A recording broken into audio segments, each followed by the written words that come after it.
you can't just say, well, I can't believe anything, so I'll believe nothing. And instead, Yeah. what I'll do is I'll just make up whatever I want and fill in whatever story I want and place whatever I want on top of that story. Hey, folks, little quick message from me. This is Alyssa.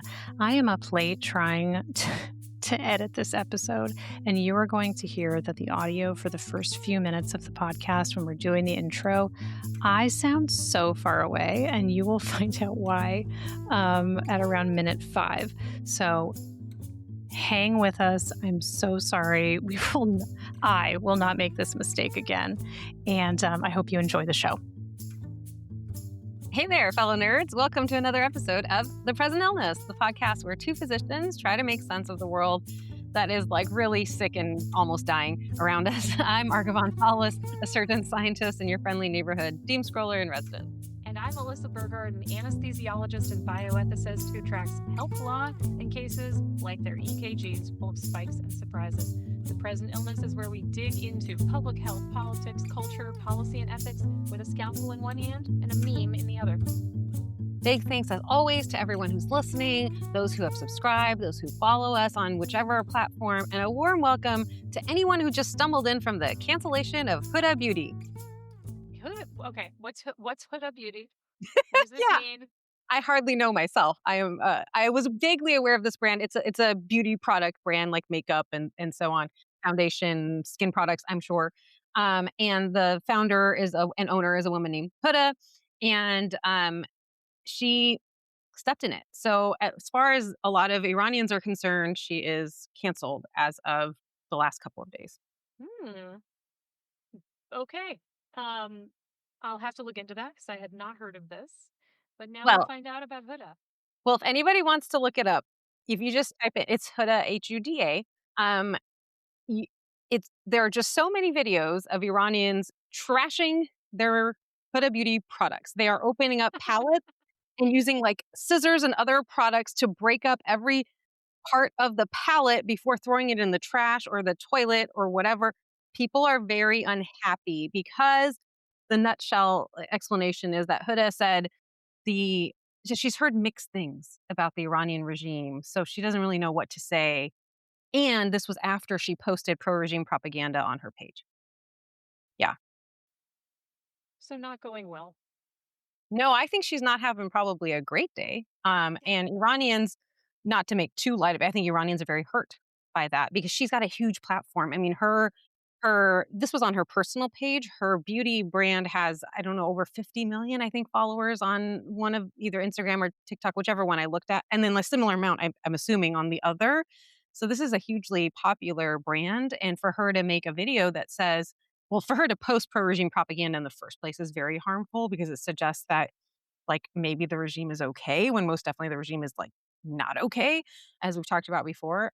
And then for her to be, like, equivocating about it in a video, when all people in Iran are asking for is for support to try to overthrow their tyrannical government, and she's sitting there saying, "Well, I don't really know." And then she ends her video saying, it's so complicated. Like, I'm not going to say any more about it. And we should all be careful when we talk about it. And, Iranians are just begging for people to talk about Iran. And so that kind of messaging not only undermines the cause, but also makes people feel like they shouldn't talk about Iran, which is the exact opposite of what we're asking for. So as far as I'm concerned, it is canceled. Not that I ever owned a product, but, Well, everybody, listen, we're glad you're here. We love having you back. And as a note to anybody who's a new listener, Arghavan and I tend to talk about some stuff that can be a little intense. So if you're in the car, you're in with little ones, you might not want to put this on speaker. You might want to pop it in the headphones. Um, and this week, I'm excited. You're going to give us an update, Arghavan, on what's happening in Iran because I, as you have just mentioned, there's a lot of information out there, a lot of misinformation and disinformation. We are also going to talk about Alex Pretti in Minnesota. And then one of the things that you and I talked about that would be, I hope, really valuable to all of you listening is we're going to talk a little bit about the ecosystem of misinformation and disinformation and how it's contributing in these, specifically to talk about these two things that have been in the news. So let's get into it. your sound is a little bit weird. I don't know why. You know Um, why? I know Yeah. why. Want to know why? Your mic's not plugged in? Microphones. No, it's way over there. Yeah. I noticed it just now. I didn't notice it before, but I was like, let me say something before we get too far. I think it's fine.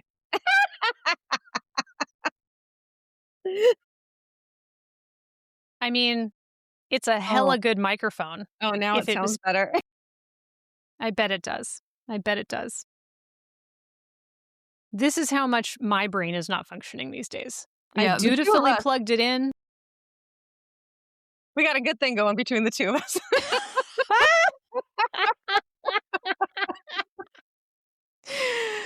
So listen, for folks at home, it's really important for you to understand that I literally had my absolutely fabulous podcast microphone and I had it plugged in and it looked great. Except that I literally left the microphone like 3 feet away from me so that Arghavan could barely hear me.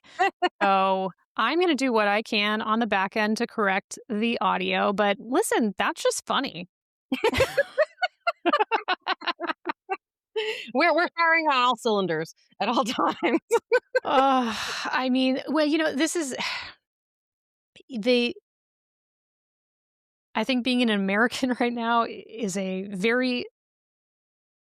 there are some very unique stressors that are happening here. Obviously, you are navigating not only being an American, but also being an Iranian. Um, we're all trying to figure out how it is that we can, I say I want to survive out of spite, despite the rise of tyranny. So, we're all just doing our best. Absolutely are. And when people ask me how I'm doing, I say I am still here. Still Uh, here. yeah. Anyway, Still here. all right. So let's, as you said, let's get into our first topic. I wanted to give folks an update on what's happening in Iran. We had a great Okay. conversation about it a couple weeks ago, and it's really not getting as much coverage in the news as many of us think it should. And I know that's easy for me to say. Obviously, it's my country. I care about it a lot. But when I see, and when those of us in the diaspora see the atrocities that are happening there and how little coverage it's getting outside of Hmm. Iran and outside of social media, to be honest. It's really upsetting, in part because the people in Iran with extremely limited connectivity due to the internet blackout, when they connect, they are begging us to talk about them. And when they connect and they see people minimizing what's happening there or suggesting, as we talked about before, that they're not really protesting and it's Mossad agents or CIA agents in there, it's really hurtful. So I wanted to take an opportunity to update folks on what's actually happening. Well, and I wanted to tell you, I was seeing things on my feed about Iran a couple weeks ago, and when you and I were talking about it, um, I have been quite struck in the last week or so, and I understand that like the things that are happening in Minnesota have taken up a lot, understandably, but I've seen Hmm. nothing about Iran. So unless I go looking for it, I'm not seeing it. Yeah. And I'm sure that's true for most people. Um, I obviously have looked for it and I continue to look for it. So I'm still seeing a lot, but it's clear to me that other people are not. And that's really from social media sources. I'm not seeing like, whatever, NBC News, BBC, whatever major news organization you want to think of. I'm not seeing posts from them with regularity, but I am seeing from the sources that I usually go to about Iran. I'm seeing a lot there. And so I just want to give a couple bullet points. We're not going to go do super deep dive today, but I want to give an update on the number of people we think have been killed. The protests were really mainly on 2 nights, January 8th and 9th. And I think that when you and I last talked about it, I think the estimate might have been 12,000 people killed.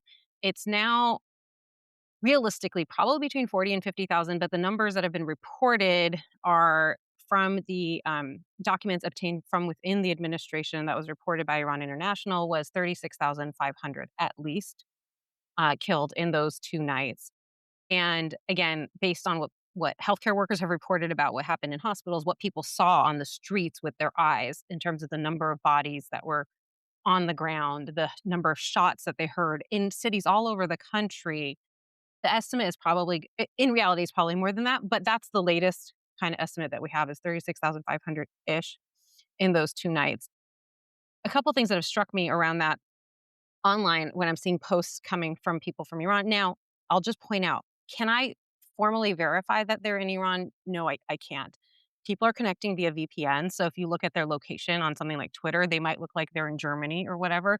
A lot of the apps that we use are illegal and they're banned in Iran. So they can't even under normal times access them just by connecting like to the internet like we do. But especially with these bans, the internet bans, I mean the blockouts, they have to find a workaround. So it's very difficult, and it is possible that some of these people are not actually running.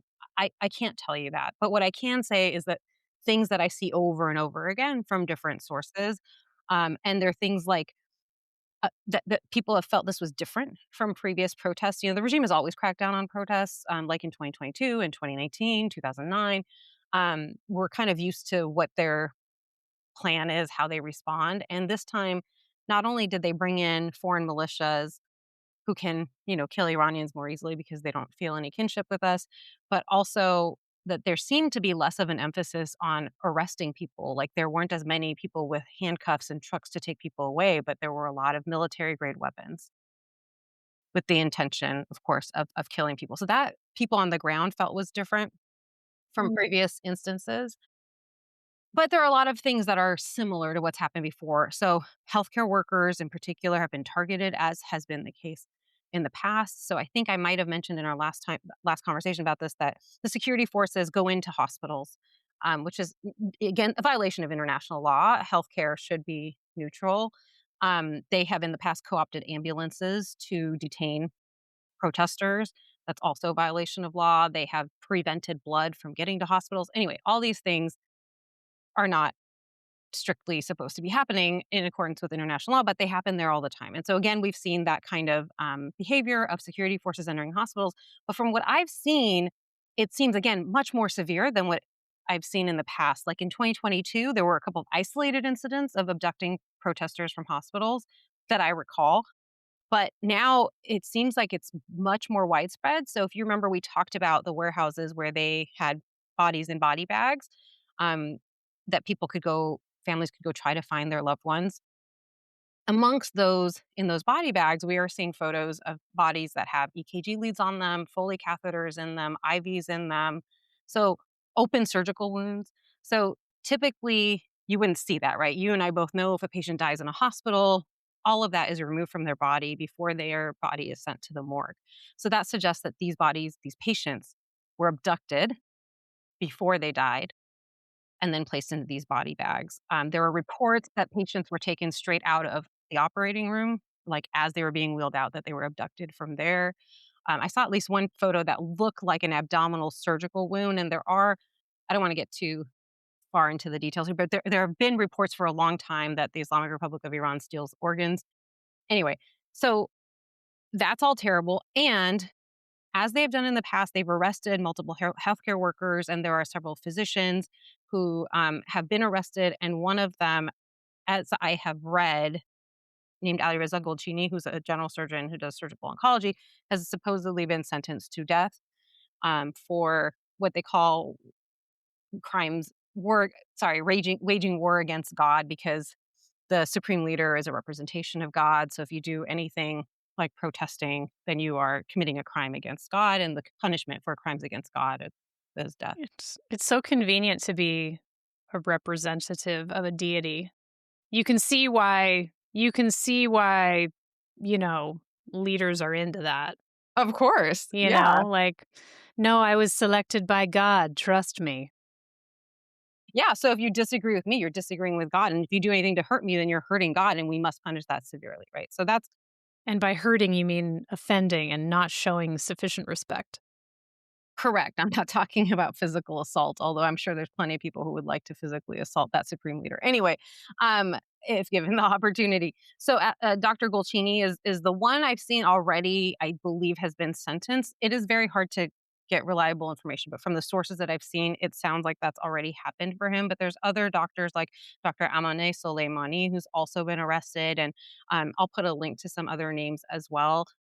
But that should never happen. I hope I don't need to say that, but that should never happen. People should not be getting arrested for providing care to patients. And this is all because they cared for patients who had been injured in the protests. And related to that, this happens usually, and has happened in the past with these protests too, that patients have a hard time or are scared of accessing healthcare because of these abductions that have happened and these detentions that happen in healthcare settings. So what patients do, and this has again happened in other rounds of protests in Iran as well, is they contact doctors on social media and send photos of wounds and ask for advice. And so I'm in one of these chat groups with doctors who, mainly one person who gets the photos from different sources and shares them to the group for advice, like what should we tell this person to do? And that is how healthcare is right now in Iran, because people don't feel safe to go to the hospital or to go see a doctor, and doctors who provide care to these patients can be arrested and potentially sentenced to death. I mean, it's so, I mean, again, you and I are going to talk more about why some information gets suppressed and why some doesn't. And it does not take much to look at the behavior that we're seeing from ICE throughout the United States. Obviously they're concentrated in certain cities at certain times, but the way that they're behaving in terms of going into hospitals without the need to be there, violating people's civil rights constantly, pulling people from vehicles, charging into people's homes. Someone tried to get into the embassy, an embassy the other day. I mean, it's just like totally outrageous. And I mean, Americans seem like they're starting to wake up to this. And I mean, when I hear these stories from you about what, as best we know, what's happening in Iran, like, that's where we're going, guys. We're on the train. We're on the train to tyranny. Yeah, I think as we've discussed before, I'm sure Donald Trump would love to be able to do all these sorts of things, right? Just to have total control over everything. I obviously hope that the resistance, to the extent that it exists here, will be successful at preventing that. But yeah, I mean, there's a certain way of thinking of these folks who think that they deserve total power, and they thrive off of that, right? This idea that they can control other people's lives, and those people don't matter at all. They're just numbers or pieces on a chessboard. Um, I want to mention two more things, and then we'll get into the disinformation, misinformation part of it. So, one of the main things that people from within Iran have asked us to talk about is what's happening to prisoners. So, even though it seems at this time their main goal was not arresting people, they did arrest tens of thousands of people. But from what I can tell and what I've seen, some number of them, potentially a very large number of them, are being held in warehouses outside of the prison system. And what has happened in the past when they've done that is then they have just mass executed those people. They're not being tracked. They don't have cases that are being brought, and even in front of a sham judiciary. They're just outside the system altogether. And as flawed as the system is, that also means that their families don't know where they are. No one knows what has happened to these people. Um, and they have a history in the Islamic Republic of Iran of brutally terrorizing the prisoners within the prison system. There was actually a really well done expose by CNN in fall of 2022 about the systematic sexual assault of prisoners in Iran. So you can imagine if that's what they're doing with the people who they can track and who have family who know exactly where they are and what's happening with their cases. You can imagine what they're doing to these folks who aren't in the system at all. And so people are very worried that they're just killing all these people and we just don't know yet because they're in some warehouse system. And related to that, we have seen very few bodies of women. The videos that we've seen of these bodies in body bags, bodies on the streets, very few women. And so a lot of people are asking, what are they doing to women's bodies?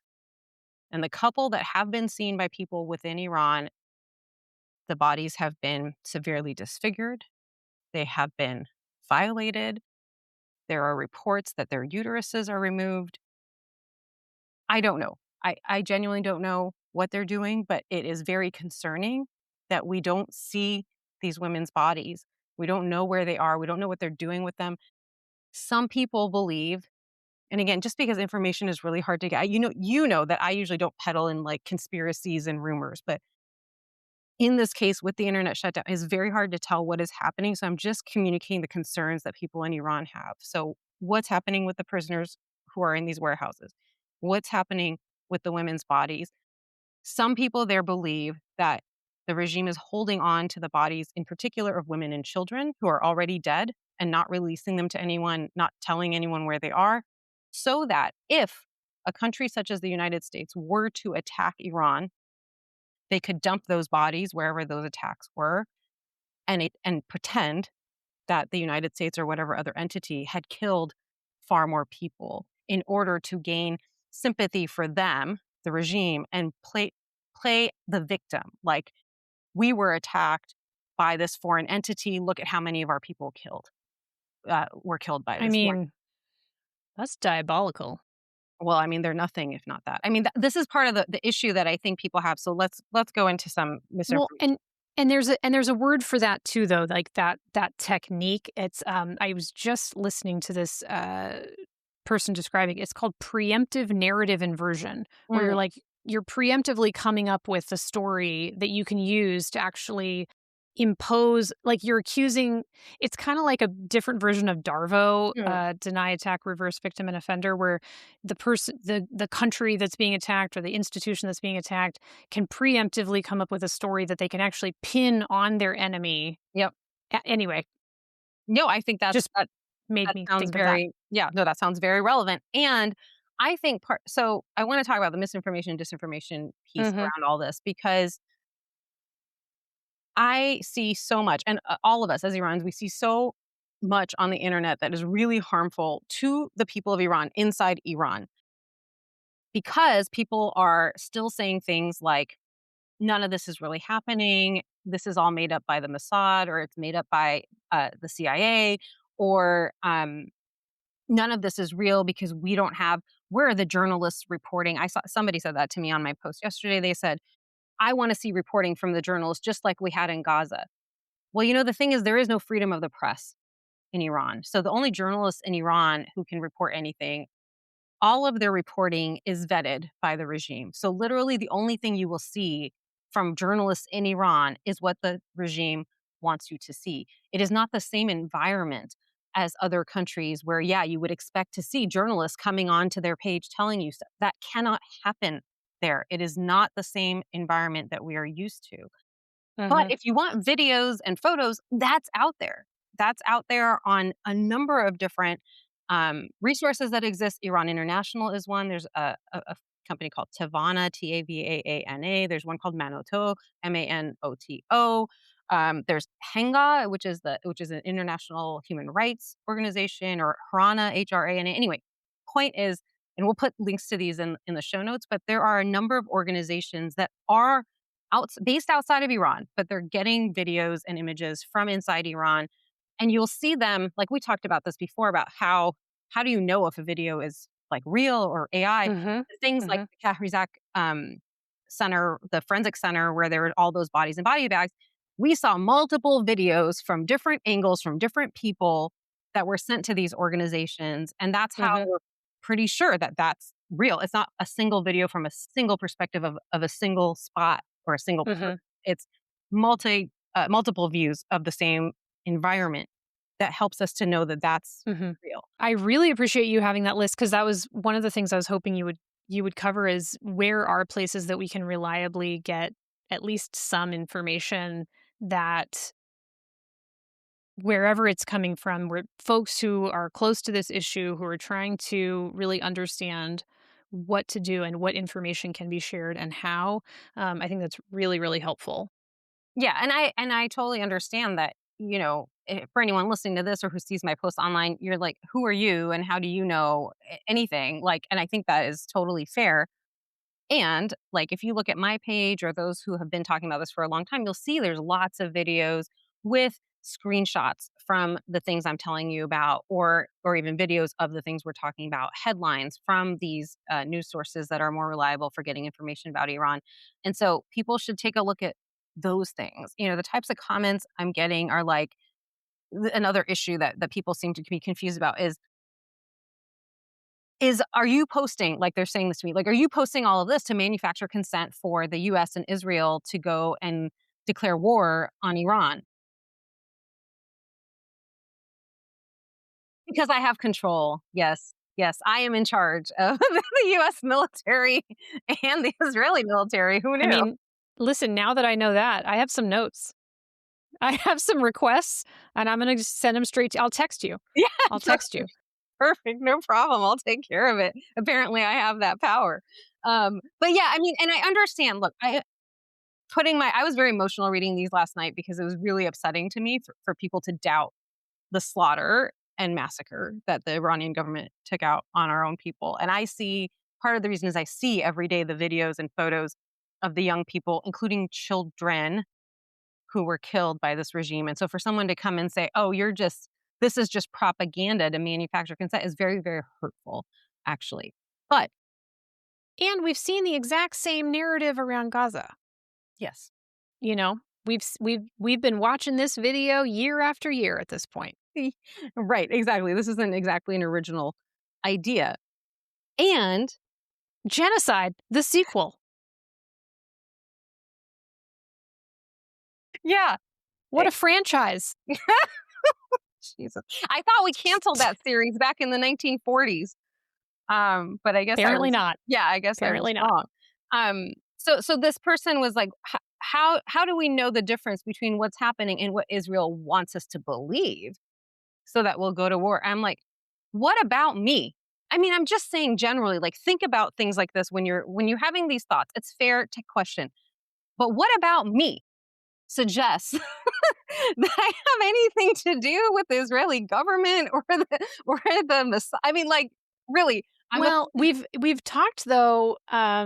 You've told, and correct me if I'm wrong. You've told me that a lot of people assume that you are Jewish because of the shape of your face. I have gotten, yes, that is true. I have gotten many comments. It's usually people who are pissed off at whatever I said in a video, and then they think that calling me a Jew is some kind of slur, which of course it's not. Reflects their own bigotry, and it reflects absolutely nothing. Again, a series we were supposed to cancel in the 1940s. Yeah, anti-Semitism was also supposed to be canceled. Yeah, absolutely. And anyway, so like this same person, when I replied to them, said, "Are these massacres happening? I wish I knew." What do you mean? What do you mean you wish you knew? Like you can do, okay, so here's the practical point, because I could vent all day about the comments that people have made to me. But practically speaking, if you see something, let me make it more clear. If I see something on Instagram or TikTok or Twitter or Blue Sky, whatever, and I'm like, that seems weird, I don't reply back to the person and tell them they suck or that they're like a foreign agent. I go look for information, okay? Especially if it's something that is important to me or that I care a lot about. I will go do a Google search. I know, mind blowing. And then sometimes I find that actually it was misinformation, not that necessarily the person shared it, with poor intent, but they may not have realized that it was misinformation. And then I just move on with my life. There was a person on Blue Sky who had posted about a protester in Iran who had been arrested and had been, they thought, sentenced to be executed. And then again, hard to get news. So there were some reports he had been executed, which was obviously been horrific. But his family members were like, no, he hasn't. We just saw him yesterday. So I had posted in reply to somebody who's not Iranian. It was like somebody who's kind of a reporter or maybe independent reporter type person who had said, "Oh, I have terrible news to report. This person was executed." And I was like, but literally not. And I linked to the video of his family member talking about the fact that that he had not been executed. That person never took down their post. That's a whole separate issue. But that's what I do when I see stuff like that. I go, look, I don't sit there and tell people like someone else did that my post is bullshit or that this other person's post is bullshit. I don't do that, especially when we're talking about tens of thousands of people who have been massacred. If you think that's not true, what I'm suggesting to our audience is look into it. Just take a couple minutes. And all you had to do in this case, we're talking about a post of mine on Instagram. You can look at any of my many videos that I've made about Iran on the same page that you're on right now, telling me that what I'm saying is bullshit. You just click to my profile and watch any of those videos and see the screenshots and the videos of the things that you think I'm making up. But Arghavan, you think they care about you? No, they don't have to care about me. No. I absolutely know that they don't care about me. No. But I mean, they don't care about.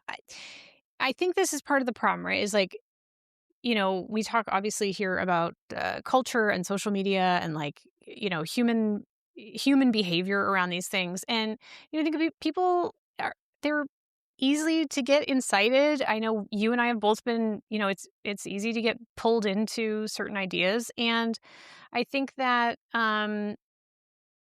you and I really try to be diligent about like, wait, do I know that? Is that enough evidence? Mm-hmm. And yet, I think you and I also both know that based on our many interactions with presumably real human beings on the internet, that that is not something everybody does. Well, for sure. 100% agree.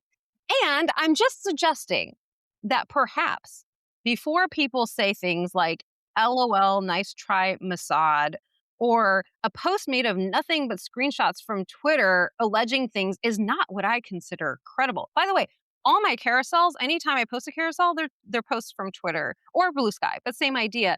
I have never gotten this onslaught of comments saying, well, these are just Twitter posts. How do I know any of it is real? Well, so, and this is, again, when you tell me about this issue in particular, and, we have seen similar behavior, not just on your account, on my account, on other people's accounts, if it's about sexual assault, if it's about genocide, if it's about, anything that is, woke or white, I don't know, like depending on how things are coded. But I'm actually curious, like, do you think that these are actual people? Like, I kind of am like, I don't know, this whole thing sounds like you've caught the attention of bots or scammers or whoever who are being paid to suppress this information. So I'm curious what you think. Are these real people? It's a great question. It's so hard to know. I will say that often when I post really inappropriate comments that are made to me on Instagram, when I post them to my stories, a lot of times people will say, oh, it's just a bot. I don't know, like I think that's a way to minimize that there are real people out there who have these thoughts. And you're absolutely right that the Islamic Republic of Iran pays for campaigns to influence people's thoughts. I mean, that's probably why Huda, who we talked about earlier, thinks that she's heard mixed things. Because the only way you can hear mixed things about this regime is if you're hearing things from the regime or the regime's supporters, right? Which are very few people who are usually paid by the regime. And so I for sure know that they are influencing what people see and they have a specific narrative. I mean, they've been very successful with this CIA Mossad narrative. I was just seeing today text messages that they've been sending, the government has been sending to people in Iran, and they're saying things about, the CIA and the Mossad, Israel, US, oh, we've been successful at, beating back these foreign invaders, that kind of stuff. And then, so I see that coming directly from the regime. And then I see people on social media parroting that back to me. And it's often leftists, by the way. It's often people who are supposedly in favor of human rights, but they've like gone so far around the corner on human rights that they're now pro Islamic Republic of Iran. And it is very confusing. But yeah, so I do think some of them are real. Some of them are probably bots. I think you're right. But like one of these women, it was a woman who had said something really insensitive about not believing that any of this was happening. I had posted her comment to my stories, and I'd also replied to her and said, like, this is really hurtful to people in Iran who lost their family members, who had to search through corpses to find their sister, their brother, their daughter, their son. And you are sitting here, presumably in the US, I don't know where exactly this person is, saying, did it even happen? Imagine these folks in Iran trying so hard to get internet access to see what the world is saying about what's happened in Iran. And that's the kind of stuff they come across. In fact, one of the posts in my carousel was someone who says they're in Iran saying, look, I tried so many times to connect via VPN. I finally connect. And then I see all these people talking about how we don't exist and we're not real and it's all Mossad protesters. Yeah, it's hurtful. So anyway, I don't know the answer. Are they real people? I think some of them are. I think some of them are organized campaigns. It's very hard to tell one from the other. Yeah, I mean, and I certainly I'm under no illusions. There are a lot of a-holes out there on the interwebs who feel like they cannot wait to just warm up the fingers and get on the get on the typing machines. Yes, yes, and be a real But man by insulting a stranger on the internet. That's masculinity, I guess. I don't know. I was looking at there was a bunch of drama over the weekend with around Brene Brown and whatever. It's like a Mhm, side issue, mhm, but Portia Noir, who had posted some things about Brene Brown, has a post that I'd seen that was called WAIT, wait, that you should ask yourself, why am I talking? And that mm. online you can ask yourself, why am I typing? And I thought, I love that. I'm gonna keep that one up here. Yeah, I love that. I wish I think that should be widely adopted. Just before you post a comment, "Why am I typing? Is this Why? really necessary in this moment?" Why am I Um, typing? But what this story made me think about yeah. is, I finally remembered what it was about. There was that podcast that you and I both listened to a couple years ago called "Who Trolled Amber," Yes. having to do with Amber Heard. And in that podcast series, which was absolutely fabulous, I recommend people check it Mhm, out. mhm, There was an episode that went through this like whole convoluted thing about how it was that Johnny Depp has a relationship with a very powerful authoritarian world leader. I forget if it was somebody from the United Arab Emirates. I mm, can't mm, remember the mm, details mm, of which leader it was, mhm, but they uncovered in this how easy it is to pay a relatively small amount of mhm. money if you really want to amplify trolling around a Yep. very specific, very niche topic. I just fact checked myself. It was actually Saudi Arabia is Mhm. apparently the area that is reportedly backed the bots that went after Amber Heard. And in part, how this became so obvious was because there was a group that was like touting how easy it was for them to be able to Mhm, mhm. effectively troll people. And so we know that the United States obviously participates in things like this. I'm under absolutely no illusions. Yeah. Um, and so I would not be surprised if many different actors who have incentives to drive people to believe certain things about Iran, to not have access to certain information, are funneling money to specifically augment Yeah. what messages are seen on social media and which ones are not. Yeah, and I do wanna talk about I wanna wrap this up so we can talk about Alex Pretti, but the last thing I wanna say about this point that you're making with regard to Iran is, somebody who was upset at me sent me a DM saying like, "How dare you be upset at me when we have this information?" They didn't use the word ecosystem, but really a really flawed information ecosystem, and I'm just asking you for proof or more evidence or whatever that this isn't all driven by Israeli propaganda. And they can have whatever concern they want to have, but the point I want to make is that not everybody's perspective is equal on every issue. Like someone like me who's been following what's happening in Iran for years now, is from Iran, was born in Iran, but even if I weren't, like I follow this for a long time, and there's this idea that like what's happening in Iran now is caused by a foreign entity requires an invalidation of everything that's happened in Iran for the previous 47 years. Because the people of Iran have had multiple, and I think we talked about this last time, multiple times where they've had large protests, nationwide protests, including 2009, 2019, 2022, and now. And so to suggest that this time doesn't count because this time it's orchestrated by other people really undermines the agency of Iranian people and denies that entire history. So if you don't know that history, which this person clearly doesn't, it's okay. You don't have to know that history, but then don't come to someone like me and act like there's no reason to believe anything I have to say just because you didn't know it. Just because you don't have that background, you don't have that history, and you didn't even take 30 seconds to look into it before you jumped in with, well, how do we know any of this is even happening?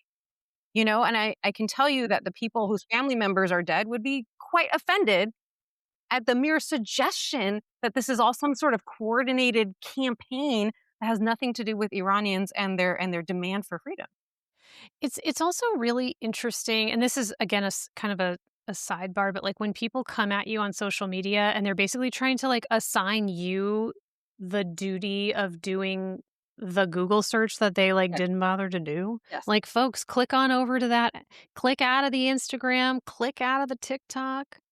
Go to a search engine. We know you have your faves. Try it. See what happens. Yeah. No guarantee that you'll get like amazing, investigative journalism immediately, but like, I don't know, take a look. Like, I don't know, ask. Ask. See what's out there. I mean, there have been, in this case, CNN, BBC, NBC, they've all reported somewhat on this story. So if you're questioning whether these people are dead or not, which is just a really ghoulish thing to do in the first place, look it up. Don't come to someone like me demanding that I provide evidence that, by the way, already exists on my page to the extent that we have it. Anyway, with that, I want to talk about the other issue that also relates in terms of the misinformation and disinformation in social media campaigns, but is centered domestically, which is what happened to Alex Pretti in Minnesota. We certainly, I mean, we're recording this on January 29th. We're going to release this on January 30th.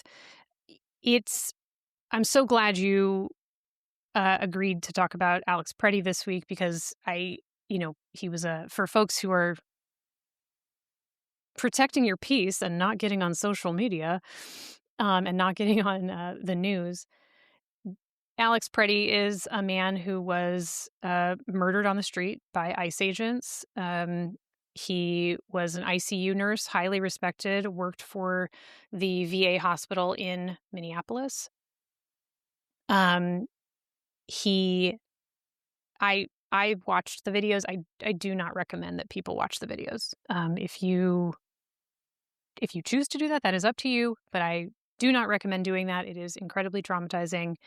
And many, many people have watched the videos. There's a lot of analysis you can read that does not require you to observe the murder of Alex Pretti.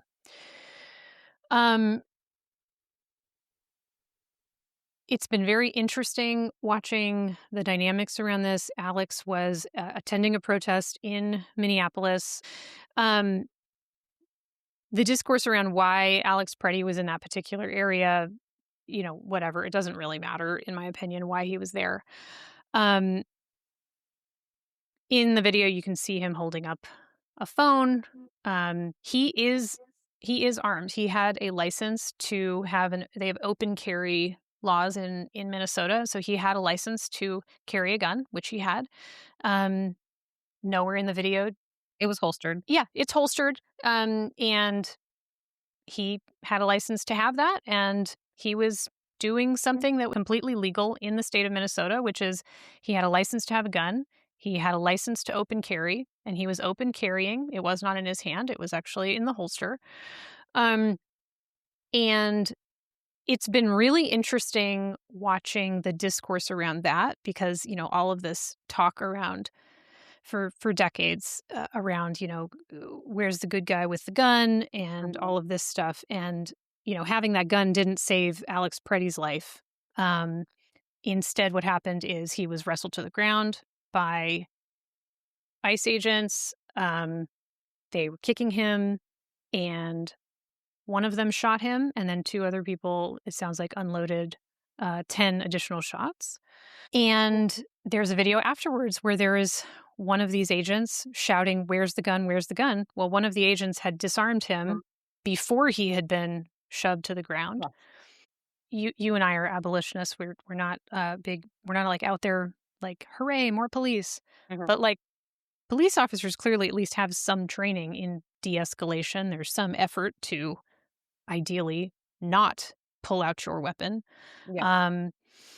And you can clearly see in the video of Alex's death how poorly trained and panicked these people were, these ICE agents. Well, let's talk about that for just a minute because, we know that ICE agents, they change their training down to only 47 days.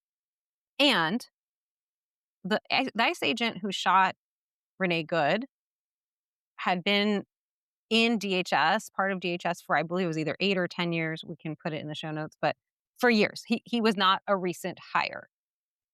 I heard, have not confirmed, but heard that was also true of the folks who were involved in executing Alex Pretti in the middle of the street. So the reason I paused you there is I don't know that it's a question of poor training versus a question of that they were maybe trained to do exactly this. And for folks who don't know and haven't seen, Alex was only in that specific location so close to the ice ages because they had just shoved 2 women to the ground. Mm-hmm. And he went Mm-hmm. over. He was defending one of them. Prior to that, he was down the street just filming what was happening, just an observer filming what was happening. And when they attacked these 2 women, he went to help them stand up and to check if they were okay. That's why a lot of people say his last words were, "Are you okay?" And then, because he dared to help these women with his phone in one hand and his empty other hand, they pepper sprayed all of them. Mm-hmm. And there's a photo of Alex standing like this. So those who are on audio, Mm-hmm. he's got the phone in one hand up somewhere between his shoulder and his head, and his other hand is in front of him, kind of protecting himself from the pepper spray. And then it's after that that they just grab him and throw him down. And the moment, I don't want to get too graphic here, but I want to say that it was clear he was not a threat. He did not push back. Like when you said they Mm-mm. wrestled him to the ground, he didn't fight at all. And they put him on the ground. He was down on his knees. And in fact, the photo that I saw, he had one knee on the ground, one hand on the ground. He was off Mm-hmm. balance. He was in no position to fight anyone or cause anybody harm. And he's not in a position where anyone rational would perceive that he was a threat. Mm-hmm. And to your point, they removed his weapon, which was the only, and that he never, by all accounts, never even moved to grab. Nope. And then they executed him right after that. So Mm-hmm. it's obviously, there's so many layers to this tragedy, including that, I don't know if you had heard this, but Alex's parents found out when an AP reporter called them Yeah. because the government had no interest in notifying them. They had a hard time getting any information about where his Mm-hmm. body was Mm-hmm. because that's how disrespectful our federal government is, that they took away this man's life and didn't even bother calling his family, didn't think they needed to do that. They didn't even try CPR after they had killed him. The woman in the pink jacket who took one of the films, and you can see her in one of the other films, said that as she watched, all they did was come and approach him and turn his body and count the number of bullets like he was a deer they had shot. Well, The number of bullet holes. and before they even got to that, they rained down all of these bullets on this unarmed man who they have just shoved to the ground, and they scattered like cockroaches. Like, oh, just completely backed away. And then you finally have them go and examine his body. Again, clearly not. I mean, they knew they'd killed him. Oh, well, it's obvious. I mean, before the scattering that you're talking about. So for folks who haven't seen it, so they kill him. They step away and they're standing in a line, I don't know, 5, 6 feet away. And then they fire a bunch of more shots into him when he was already dead. And then they come back and examine the body. And all of this is, it's really horrific, but it's important to talk about because, of course, the government's version of the story is totally different. And you would have to not have watched the video, not have seen any of the news coverage, not listened to the interview with the lady in pink to have any reasonable chance at believing them. But the vast majority of us did see some videos or analysis or the interview that Anderson Cooper did with the lady in the pink jacket. I'm sorry, I'm forgetting her name. We'll put it in the show notes because she was so brave to capture that moment from the view that showed very clearly he had no gun in his hand, even though that's what they said. They said he was there to, this is what Kristi Noem and Greg Bovino said, that he was there to inflict maximum damage. That's the phrase they Oh, used. God. I heard them Damage. say that, and I just wanted to vomit in my mouth. Yeah. I would suggest to folks humbly that anyone who is trying to inflict maximum damage would at least draw their weapon that they had on their body. And we have to use some, at least minimal critical thinking skills here to understand whether the things we are being told are even remotely plausible based on the evidence that we see and hear and from eyewitnesses who are there at the scene. And so I want to Oh, and connect. this Mhm. gets to Yes. the things that you were saying about Iran, right? It's like, yeah, there's a lot of uncertainty, but there's also evidence that can be cited and reviewed and that journalists need to have access to, and that you can't just say, well, I can't believe anything, so I'll believe nothing. And instead, what I'll do is I'll just make up whatever I want and fill in whatever story I want and place whatever I want on top of that story. And you know what? I'm just going to believe whatever the government feeds me. That would definitely be a terrible strategy. This meal is terrible. If you care about the truth, holy smokes. I mean, the thing is, I would encourage folks to look at this video that somebody had put together. I'll try to find it and put it in the show notes. That they overlapped Greg Bobino's comments immediately after this happened with Kristi Noem's comments immediately after they happened. Oh, I saw that. They are the same. It's so gross. They had a script that somebody wrote, and then they both just read the script. I mean, in the early moments after this, calling him a domestic terrorist, talking about inflicting maximum damage for a man who, by all accounts, like there was a piece that his childhood friend wrote about him. There's been, his sister put out a statement. His parents put out a statement. By all accounts, was just a lovely, lovely man. There's a video that's gone viral of him. I don't know what the right word is for what it was, but a veteran had died, and he's reading these last. I don't know if they're considered last rites or what, but it's a statement honoring their contribution.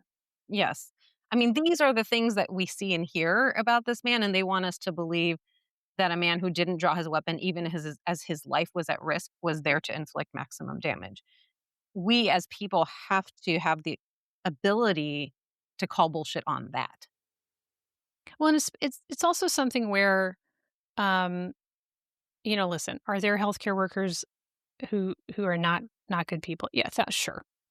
But the vast majority, like people who are nurses are helpers. Okay, like nurses, doctors, like we are people who were like, oh, I could make a bunch of money by going into finance. I know what I'll do instead. I would rather go in and take care of people in their bodily fluids and make sure they don't die. I would actually much rather do that. Oh, the building is burning? It's like people go to become firefighters. Like, oh, the building's on fire? Let's run in there and save people. Like, people who are helpers, like ICE is not helpers, okay?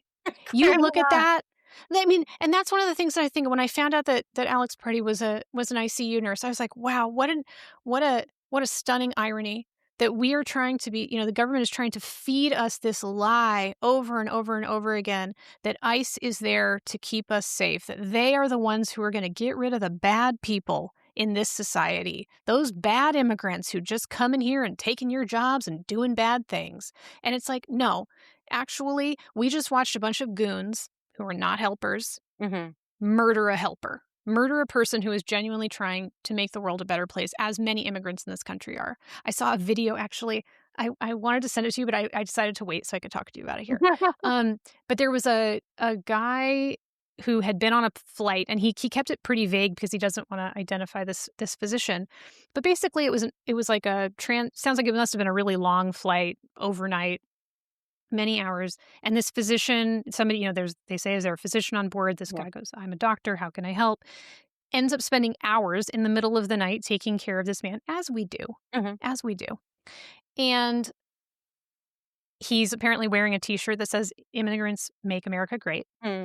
And the guy who's making the video apparently was his seatmate. And so talked to him a little bit about what had happened. And he said, yeah, my parent, he said, oh, I like your shirt. And he says, oh, my parents were both immigrants. And, I'm so blessed that I could be in this country and I could become a doctor. And I just really want to make my parents proud and whatever. And as he gets off, and it's an international flight, some Border Patrol agent was posturing and scoffed at this man's shirt. Basically just verbally harassed this physician who has just spent the evening, rather than sleeping on this plane, helping a stranger.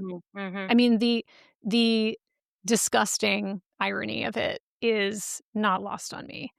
I don't know why I didn't think about bringing this up before. There's a wonderful newsletter from a woman named Jen Budd, and I'll put a link in the show notes. Jen is a former Border Patrol agent, and she writes extensively about misogyny and harassment and abuse within the Border Patrol, and worked there for many years before this administration, and is no longer there. Jen has written some incredible commentary. Highly recommend, especially if you're somebody like I do not generally, unless I shows up in the hospital, I do not have a lot of interactions these days with people who are in border patrol, Mhm. other than like at the airport Mhm. and very, very rarely, I hope never again, at the hospital. Mhm. Um, so, having insights from people like Jen, I feel like has been really helpful for Mhm. me in terms of contextualizing it from somebody who's really lived in that world. Mhm. Yeah, no, that sounds like a great resource. And I hadn't read her work, so I will definitely be doing that. I also want to connect this back to our earlier conversation and say that, with what our federal government is putting out, Hmm. I am certain that they are also running organized campaigns of people posting things that align with their narrative Hmm. on all of these platforms. And what you may or may not have heard about that very specifically relates to this is the sale of TikTok that went Yes. through last week, I believe on Friday. And many people have noticed a change in their algorithm. Now, some people believe that the change is due to the censorship of specific topics, including any commentary that's critical of ICE. Others think it might have been just a transitional issue. TikTok itself, the US version now, put out a statement that they were having some like data warehouse problems. I don't know, but the reason I'm sharing it in this context is that a lot of people are very concerned that actually this version of TikTok that's now owned by Larry Ellison is going to be actively censoring any perspectives that don't align with him, basically, and his personal views. And if people recall, the supposed reason for the sale of TikTok in the first place, which was owned previously by ByteDance, a company based in China, was issues related to like supposedly national security and censorship, Chinese censorship. And it seems early days, right? But at this point in time, people are very concerned this is far, far worse than anything we were dealing with in the past. Which, just for the record, I've been posting videos on TikTok for several years now. I've never been concerned about Chinese censorship on the app. I have other issues about how they manage reports and all that kind of stuff. But I have that issue with Instagram too, a U.S. based company. So anyway, it is a period of transition for communication on TikTok where people are really not sure if we're going to be able to speak openly about any criticism of our government the way that we used to be able to do when the company was owned by China. So that's an interesting thing to keep an eye on. And when we see on whichever platform these comments that are like suggesting, for example, there's a whole character assassination campaign against Alex Pretti, trying to Hmm. him as some kind of like terrible person somehow based on obviously zero evidence, which again is so hurtful, right, to his family and friends to see that stuff online. They already lost a 37-year-old man because these ICE agents either just intentionally chose to execute him or have such poor emotional regulation that they just lost it and did it anyway.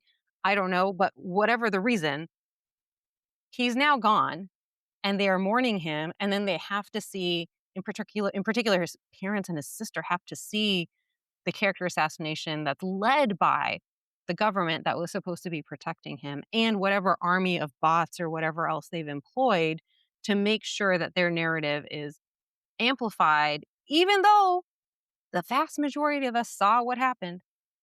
And we're not going to be convinced by a tweet or a whatever that's put out by any of these people.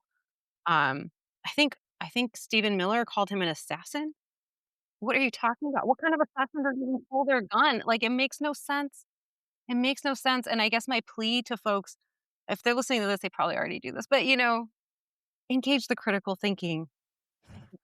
I mean, really, like we have to, in general, we have to be more critical, even though like we started out talking about how it's so frustrating to me that people want to undermine my post. And then, but I do think you have to look at what the source is and what are they saying and based on what, and what are their motivations.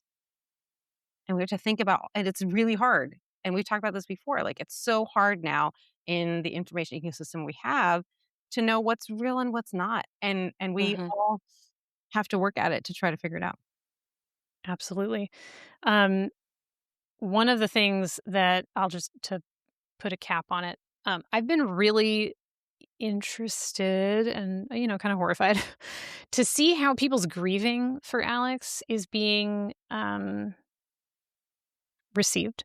Mm, And so there was a piece in the Washington Post yesterday on how VA leaders, Veterans Administration hospital leaders, have basically barely acknowledged mhm, Alex Pretti, who's an employee, was an employee, mhm, and that apparently the Minneapolis VA hospital employees wanted to have a memorial and were initially told that they couldn't, and it's only after the backlash that that decision was reversed.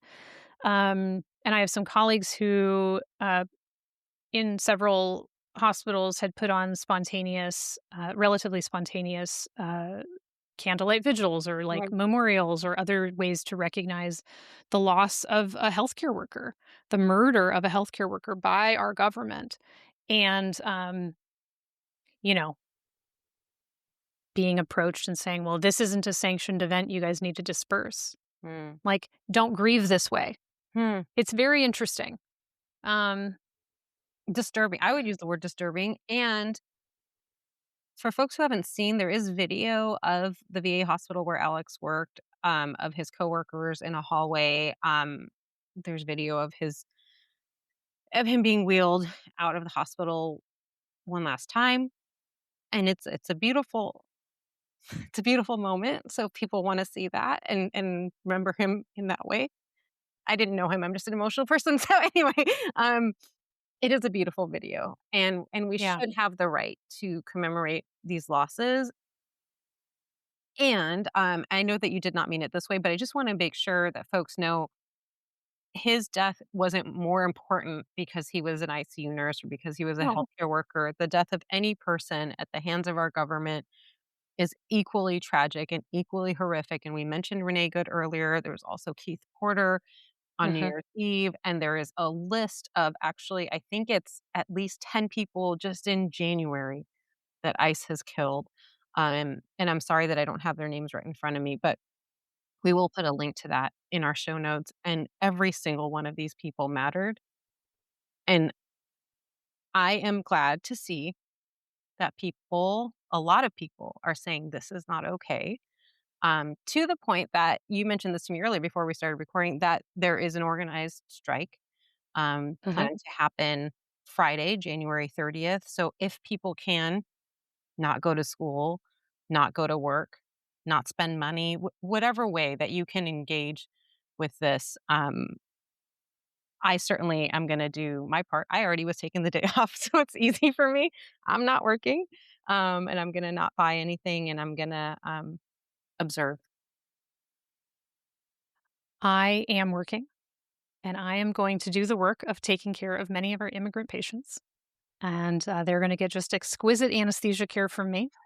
I will not walk out of the operating room.